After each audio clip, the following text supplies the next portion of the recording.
안녕하세요. 저는 앞서 말씀드린 대로 15년간 당뇨와 함께 살아온 박현수입니다. 이번에는 제가 실제로 경험한 당뇨 식이조절법과 당뇨에 좋은 음식들에 대해 자세히 말씀드리려고 합니다. 처음 당뇨 진단을 받았을 때 의사 선생님께서 가장 강조하신 것이 바로 식사요법이었어요. 그런데 많은 분들이 당뇨 식단이라고 하면 무조건 굶거나 제한만 하는 것으로 생각하시는데 그게 아니에요. 대한당뇨병학회에서 명확히 밝히고 있듯이 당뇨병 환자의 식사요법은 단순히 어떤 음식을 줄이거나 제한하는 것이 아니라 건강한 식사를 계획하고 실천하는 것입니다. 즉, 당뇨 식단은 모든 사람에게 적용 가능한 건강식이라고 할 수 있어요. 제가 15년간 시행착오를 겪으며 깨달은 가장 중요한 원칙을 말씀드리면 첫 번째는 나에게 알맞은 양을 골고루 규칙적으로 섭취하는 것입니다. 저 같은 경우 키가 175cm, 체중이 70kg인데 삼성서울병원 영양팀에서 제시한 공식에 따르면 남자의 경우 키의 제곱 곱하기 22가 표준 체중이에요. 그래서 제 표준 체중은 1.75의 제곱 곱하기 22로 67.4kg이 나왔어요. 활동량에 따라 가벼운 활동을 하는 사무직은 표준 체중에 25에서 30칼로리를 곱하고 중등도 활동을 하는 주부나 학생은 30에서 35칼로리, 심한 활동을 하는 운동선수나 노동자는 35에서 40칼로리를 곱해서 하루 필요 칼로리를 계산해요. 저는 사무직이라서 67.4kg에 27칼로리를 곱해서 하루 약 1820칼로리 정도를 섭취하고 있어요. 대한당뇨병학회 홈페이지에서도 개인별 필요 칼로리를 계산해 주니까 꼭 확인해 보시기 바랍니다. 두 번째로 중요한 건 혈당 지수가 낮은 음식을 선택하는 거예요. 혈당 지수는 GI라고도 하는데 포도당 100g을 100으로 기준했을 때 각 음식이 혈당을 얼마나 빠르게 올리는지를 나타내는 수치예요. 대한당뇨병학회에 따르면 혈당 지수가 55 이하면 낮은 혈당 지수, 56에서 69는 보통 혈당 지수, 70 이상은 높은 혈당 지수 식품으로 분류해요. 제가 실제로 먹고 있는 혈당 지수 낮은 음식들을 소개해 드릴게요. 주식으로는 현미밥을 먹어요. 현미의 혈당 지수는 55로 흰쌀밥의 86에 비해 훨씬 낮아요. 하버드대 연구진 결과에 따르면 하루에 50g만 백미 대신 현미를 먹어도 당뇨 발생 위험을 16% 줄일 수 있다고 해요. 현미에는 식이섬유가 풍부하게 들어있는데 삼성서울병원 영양팀에서 설명한 대로 식이섬유는 소화 과정에서 천천히 분해되어 혈당 상승을 완화시키고 혈당 조절을 도와줘요. 잡곡밥도 좋은 선택이에요. 보리, 현미, 기리, 수수, 메밀 등을 섞어서 드시면 되는데 귀리의 혈당 지수는 40으로 특히 낮아요. 하지만 오트밀로 가공된 제품은 입자가 고울수록 소화 흡수가 빨라져서 혈당이 빠르게 오를 수 있으니 주의하세요.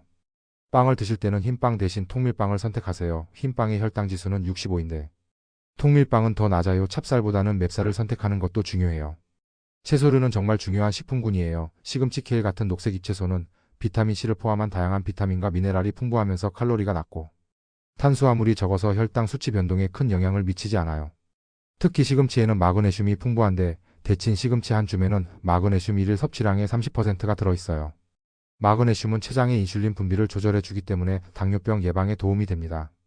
저는 매일 다양한 색깔의 채소를 먹으려고 노력해요. 짙은 녹색 잎채소와 더불어 당근, 피망 같은 붉은 계열, 양파 같은 흰색 계열, 가지 같은 보라색 계열 채소를 골고루 먹어요.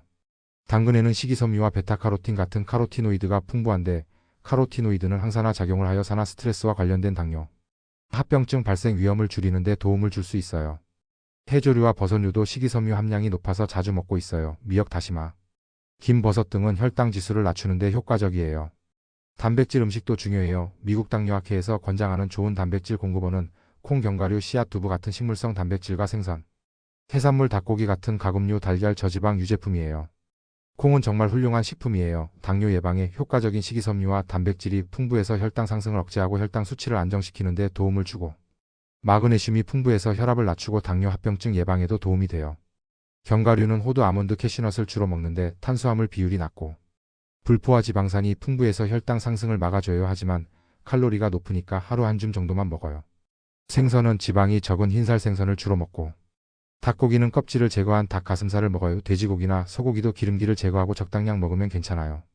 과일은 조심스러운 부분이에요. 과일에는 비타민, 미네랄, 식이섬유가 풍부해서 당뇨에 도움이 되지만 당분도 많이 들어있거든요. 그래서 주스 형태보다는 생과일 형태로 섭취하고 당도가 높은 열대과일이나 잘 익은 과일은 피해요. 아보카도는 혈당 지수가 27로 매우 낮고 불포화 지방산이 풍부해서 혈당 조절에 도움을 주고 혈중 콜레스테롤 수치를 낮춰줘요. 칼륨도 많이 들어있어서 당뇨와 고혈압을 함께 관리하는 데 좋아요. 체리는 당도는 높지만 혈당 지수가 22로 낮은 과일이에요. 칼슘이 풍부하고 체내 나트륨과 노폐물을 배출시켜주는 효과가 있어요. 이제 피해야 할 음식들에 대해 말씀드릴게요.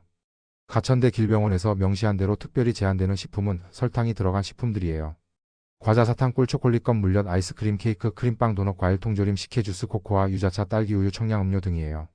이런 식품들은 섭취 후 짧은 시간 내에 혈당을 급격히 올리기 때문에 평상시 섭취를 자제해야 해요. 대한당뇨병학회에서 강조하는 것처럼 설탕이나 꿀 등 당류는 농축된 에너지원으로 소화 흡수가 빨라 급격한 혈당 상승을 유발할 수 있어요.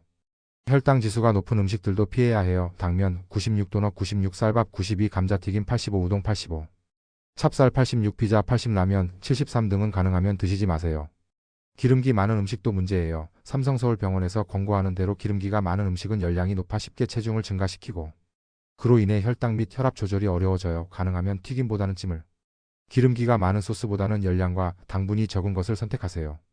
염분이 많은 음식도 주의해야 해요. 간장 조미된 소금, 장아찌, 젓갈류, 소금구이, 라면 스프, 마른 안주류, 치즈 같은 음식은 가능한 한 적게 먹어야 해요. 당뇨병 환자는 고혈압이 동반되는 경우가 흔하거든요. 술은 칼로리가 높고 음식을 많이 먹게 할 수 있어서 가급적 삼가는 게 좋지만 만약 마시게 될 경우에는 일주일에 1회 정도 2잔 이내로 마시세요. 이제 실제 식사 요령에 대해 말씀드릴게요. 첫 번째는 규칙적인 식사예요. 일정한 시간에 알맞은 양의 음식을 규칙적으로 먹는 것이 혈당 조절에 도움이 돼요. 저는 아침 7시, 점심 12시, 저녁 6시에 식사하고 오전 10시와 오후 3시에 간식을 먹어요. 두 번째는 식사 순서예요. 채소부터 먼저 먹고 그 다음 단백질, 마지막에 탄수화물을 먹으면 혈당 상승을 완만하게 할 수 있어요. 세 번째는 천천히 꼭꼭 씹어 먹는 거예요. 빨리 먹으면 혈당이 급격히 올라가거든요. 네 번째는 조리법이에요. 대한당뇨병학회에서 권장하는 대로 조리 시 레몬즙이나 식초를 자주 이용하면 혈당 지수를 낮출 수 있어요. 또한 조리 시간을 줄이고 식재료 크기를 크게 하는 것이 혈당 지수를 낮추는 데 도움이 돼요. 다섯 번째는 균형 잡힌 영양소 섭취예요. 한 가지 식품만 먹기보다 골고루 섭취하면 혈당 지수를 낮추면서 영양소도 균형 있게 섭취할 수 있어요. 대한당뇨병학회에서 제시한 1일 2000칼로리 기준 식단을 참고해서 제가 실제로 먹고 있는 하루 식단을 소개해 드릴게요. 아침 식사는 현미밥 반 공기, 된장국, 시금치나물, 김치, 구운 고등어 반, 토막 정도예요. 오전 간식으로는 우유 한 컵이나 사과 반 개 정도 먹어요. 점심 식사는 잡곡밥 반 공기, 미역국, 콩나물 무침, 닭가슴살 샐러드, 김치 정도고요. 오후 간식으로는 견과류 한 줌이나 방울토마토 몇 개 먹어요. 저녁 식사는 현미밥 반 공기, 두부, 된장찌개, 브로콜리, 무침, 생선구이, 김치 이런 식으로 구성해요. 식품 교환표를 활용하는 것도 중요해요. 삼성서울병원에서 권장하는 대로 식품 교환표를 이용하여 하루 3끼 식사와 간식으로 균등하게 배분하여 먹는 것이 중요해요. 예를 들어 고구마 반 개는 밥 3분의 1 공기와 교환할 수 있어요. 하지만 고구마는 혈당 지수가 61로 감자의 85보다는 낮지만 당질을 포함하고 있어서 고구마를 먹은 만큼 다른 당질 식품 섭취량을 줄여야 해요.